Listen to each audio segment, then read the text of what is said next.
What's up guys, Jay Martin here, CEO of Cambridge House, and my guest today is Ken Sim, who is running to become mayor of Vancouver, British Columbia. Now, if you're not from Canada or Vancouver, you're like, why would I watch this interview? Let me tell you why.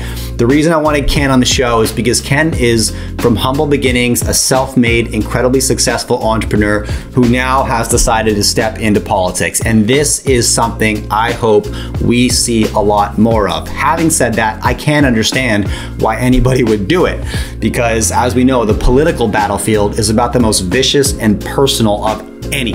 And so Ken is making this transition, and I wanted to get him to speak about why he is doing this and why he is doing this now, and if this is something we could expect and hopefully would expect to see more of. So I hope you enjoy this interview with Ken Sim. Now, 3 things before we jump in. As always, beneath this video is a pinned comment where you can subscribe to my newsletter. It's free, I publish weekly, and I love doing it.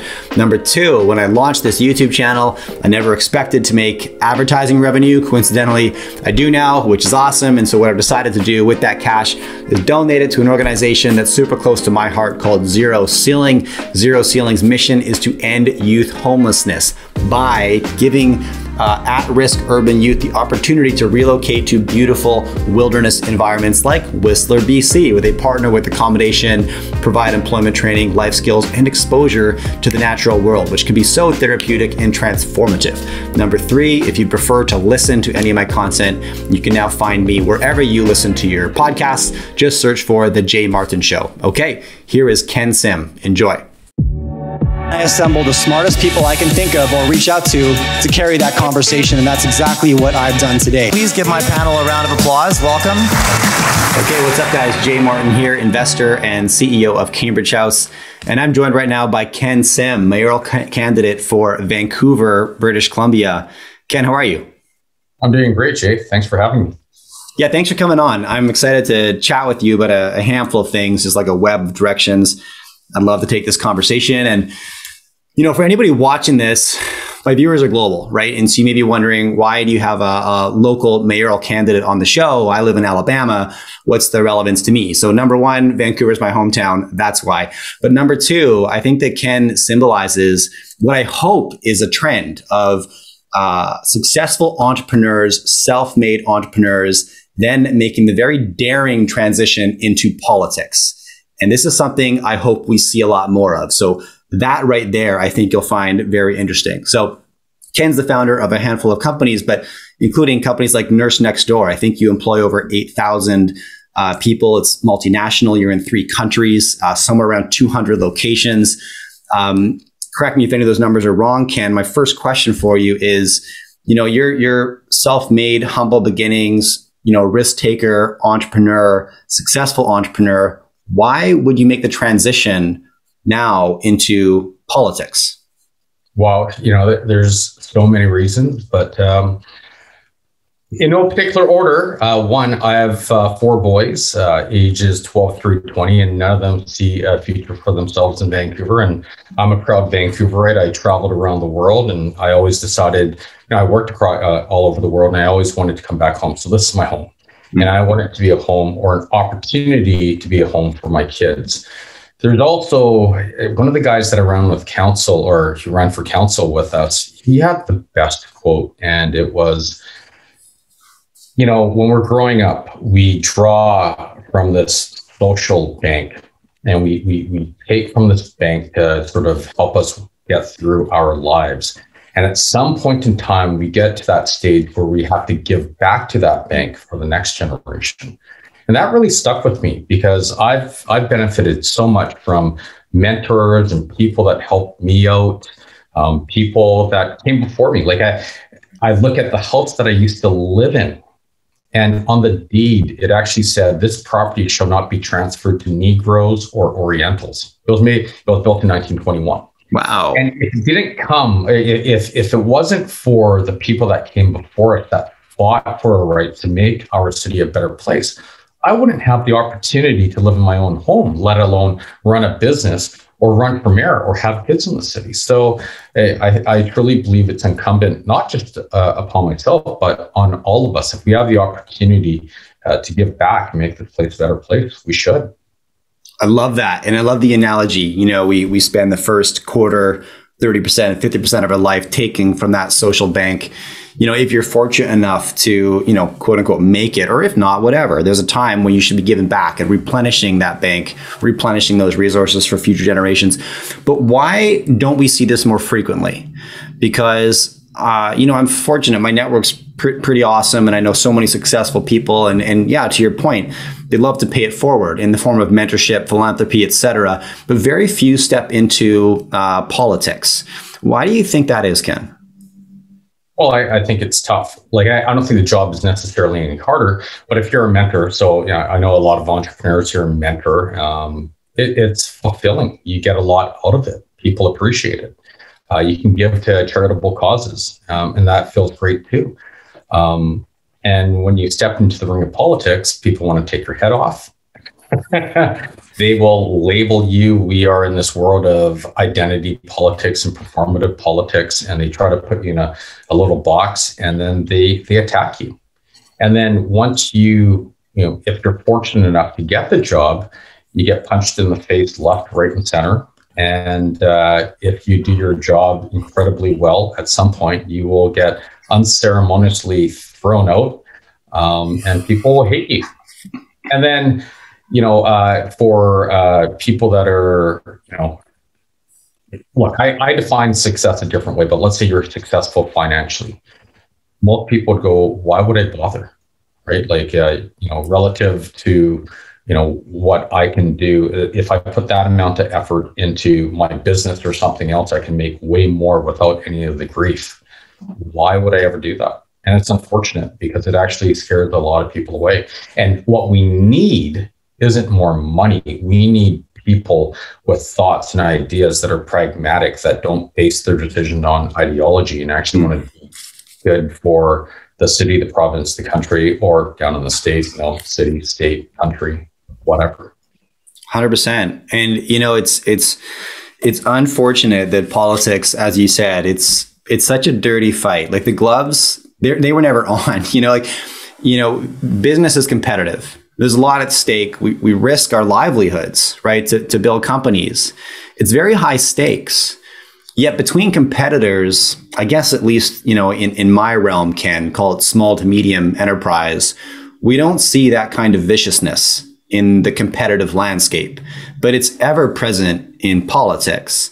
And it saddens my heart because I have 3 kids, you know, and this is funny. We were watching the Canadian federal election debate a couple of weeks ago, and my 5-year-old was just laughing his head off at these 4 adults who were continually talking over each other like a bunch of school kids. And I'm like, what's the example we're setting here? So why do you think the attacks are so personal? When did this change? Was it ever better? And could it ever get better, Ken, to a place of like civil discussion and respect for the greater good? Or has that ship sailed in the political landscape? What do you think? Well, I don't know if I'm an expert on that. I know, at least in Canada, it seems like the trend has gone towards attacking. Back in the past, people used to attack policy and platform, but they never really went after people personally. But we're seeing a trend to that. So does it change? Probably not. I think that's something that we have to live with and accept, because it's effective. People actually get elected that way, and that's what they're going to do. As opposed, you know, so once again, I talk about performative politics. When you look at what you have to do to get elected, and then if you look at the role, those are 2 totally different things. It's almost like entering into a beauty pageant, which are outdated, but you know what I mean? You enter into a beauty pageant, and then when you win that competition, now you have to program in some computer code. That's the job, right? So how are they relevant? Right. But that's how we've set up our structures. That's interesting. Okay. So tell me, when did you found Nurse Next Door? Actually, 20 years ago this month. 20 years ago this month? 2001, yeah. Okay. Well, congratulations, 20 years. All right. Talk to me about how the business landscape in Vancouver has changed in your entrepreneurial journey, Ken. Well, when we started our business back in 2001, it was easy. Literally, you just on a cell phone, which was leading edge technology at the time, and you're in business. It was that simple. Now it's incredibly tough. You need permits to open up pretty much anything. It could take you 8 months to 8 years to get a permit. You have all these restrictions in place. It's hard to find people or great people as well. Like, there's just so many things that are stacked against you when you're starting up in Vancouver that are self-inflicted wounds.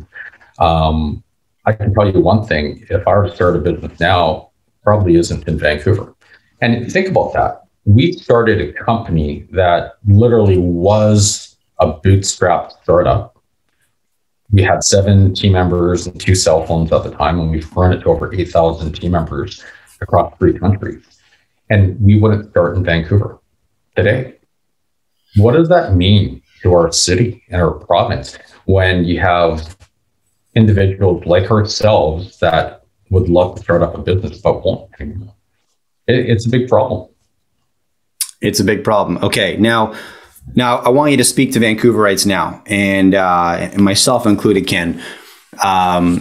Core issues that keep you up at night with our city, right? That you've maybe seen change or develop throughout your life, or that are just present today. You know, what's front and center for you? Well, maybe I'll step back. I think what I'd like to do is paint a vision of what Vancouver can do, and then I'll answer that question. I love it. Okay. I truly believe that Vancouver can be and will be the best city on the planet. We are so fortunate on so many levels. Like, we have a highly educated, diverse workforce, pretty much second to none anywhere on the planet, right? Like, we're so fortunate. We're in the right time zone. We're in the same time zone as all or most of the major companies, the technology companies that are changing our world. We are the gateway to Asia. For North America. So regardless if you're pro-Asia or not, we all know that Asia is going to be a big part of our future, and we're strategically located here. We have an amazing movie industry, gaming industry, animation industry. I don't know if you know this or not, Jay, but behind the Silicon Valley, we have the biggest artificial reality and augmented reality industry on the planet. We could be a center of excellence for healthcare. We're building the St. Paul's Hospital. I'm on the foundation, and it's going to be an anchor for healthcare on the West Coast of North America. We can be an environmental leader. We have tourism, resources. Like, it's endless, and we can be the best city on the planet, and we can mess it up. Right? We have to. There are a couple of things when you start a business, or when you have a business, when you want to attract businesses. You have to create an environment where it's easy to start, to survive, and to thrive. And so if we have archaic permitting, bylaws, what have you, it's very hard for companies to start here or set up here. If it takes you 8 months to 2 years, let's say, to get a permit just to open up a restaurant or expand your office space, guess what? Are the Amazons and the Facebooks or the second tier of technology companies going to come here? It makes it a lot harder. If you want to start up a restaurant, which will give our city a bit of a buzz, and you're bootstrapping it, can you sit on, an empty space for 2 years before you get a permit to put up your studs and your drywall? No, you're probably out of business. The second thing, and the bigger thing, is attracting people. And so how can you attract people if we have an affordability crisis when it comes to housing, when it costs a ton to live here, and we don't have as much of a buzz in our city? Now, I know everyone talks about affordability, housing affordability, and that is the number one issue. But we have other cities in North America that have affordable housing that people don't want to move to. So it's not just about affordable housing. You need to create an environment where people actually want to flock to your city, where they want to uproot their lives and come here and form new lives. And if we do that, we're going to win, and we're going to realize that incredibly bright future for Vancouver. Yeah, I mean, you hit on... What's that? In my humble opinion. In your humble opinion. I love your humble opinion. And I love the diversity angle of this city when it comes to industries that we can leverage. Yeah, it's a little known secret what a giant we are in the AR, VR, XR space in Vancouver. And that's on the back of exactly years spent in the movie industry, years spent in the gaming industry. I think EA Sports and what's the other Goliath in Canada are both founded on the West Coast. But, you know, mammoth companies in the gaming sector. What's that? Relic wasn't the one I was thinking of, but another good example, though, nonetheless. Yeah. Okay. And then not to mention, you know, tourism, resources, real estate, you know, there's a ton occurring here. The city, therefore, should be very, very resilient. Now, when you project that forward, Ken, thinking like 10, 20 years down the road, you know, do any of those sectors stand out as our, you know, biggest gems, biggest diamonds to shine? I'm going to say yes. And okay, so who knows? And what we forgot to mention was the clothing industry, like Lululemon, Arc'teryx, Aritzia. They've all come out of Vancouver or the Lower Mainland as well. I think we have a bunch of new Lululemons that are going to come out of Vancouver in the augmented reality, virtual reality space, environmental sciences space, to name a few. But I think the bigger question is, what are the industries that we don't even know about yet, that haven't been invented yet, that are going to play a big role in our city 10 to 20 years from now? Like, who knew about the blockchain and cryptocurrency 10 years ago? Right. Was augmented reality a big thing? Absolutely not. Everyone talked about it, but it didn't really become a big thing until, let's say, 6 to 8 years ago, you know, with Oculus. So there are so many industries that are going to get invented. One thing that we're pushing, for example, is 3D printing homes. I actually, you know, if and when I become mayor of Vancouver, that's one thing we're going to push. Like, think about it. You can actually 3D print a home in about 5 days at 2/3 the cost of a traditional stick build, with 90% less construction waste. It's a winner on multiple fronts. It solves a whole host of issues, be it environmental or affordability or getting housing quicker, faster speed to market. And not only can we do that, we can actually create a whole industry in Vancouver and then export that IP to the entire world. And that's an industry no one's been talking about right now. So what we need to do is create an environment where, you know, we have no idea what industries are going to win, but if we create an environment where we attract people and entrepreneurs and businesses here, we'll be very successful. I love that. Yeah. And you're right. You know, the first Bitcoin ATM was also in Vancouver at a Waves coffee shop, I think on Hastings Street.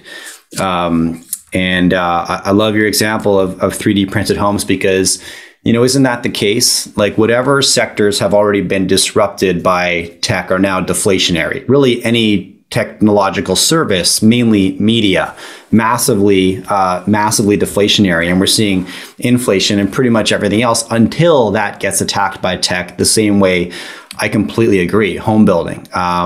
When I can go to Home Depot and just, you know, print composite material for whatever I need, there's no shipping, there's no logistic expenses, etc. And it's not that far away. Okay. Now, what else, Ken? What else is front and center for you in terms of items you'd love to focus on should you become mayor of Vancouver? Well, you know, we talked about all the opportunity in creating an environment. We do have a lot of challenges in Vancouver, and everyone knows what they are. Once again, housing affordability. We have a significant issue. Most people call it the downtown east side, but it's spreading out throughout the whole city when it comes to mental health, addiction, people experiencing homelessness. We have our businesses that are suffering. A lot of them, unfortunately, are going out of business depending on the industry you're in. And then we have a whole host of environmental issues that aren't just Vancouver's issues, they're global issues, but we have to start at home in a pragmatic way that makes sense. So those are 4 issues that I would love to tackle, in addition to making Vancouver a really cool city where we have a buzz in it. You know, we have a nightlife and there's a lot of fun things to do. Yeah, it's amazing. The more I try, and I'm getting back in the road these days and traveling, and I haven't obviously in, 15, 18 months, like everybody.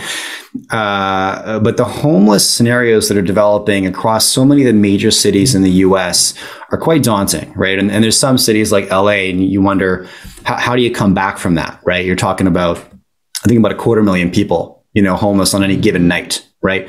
And then you look at a town like Austin, which is not anywhere close. They're sitting around 2,500, 3,000 people, right, on any given night. But they're at this point where they could tip one direction or the other, depending on how that is dealt with. But what a challenging issue to approach and attack, because there's so many complexities and nuances. I can't imagine having to approach that. And how do you start to come up with resolutions and solutions there? Well, there's a lot to unpack there. But in Vancouver, we already have a solution, and it's called the 4 pillars. So it's treatment, harm reduction, then you have recovery, and you have community safety. And so at the end of the day, we've done a poor job of we've done a great job in prevention, and we've done a terrible job when it comes to treatment and recovery and community safety. And those are things that we can actually do in the city. Treatment and recovery, we can do a little bit by helping our provincial government that is in charge of healthcare and speed up the process. And then community safety when it comes to policing.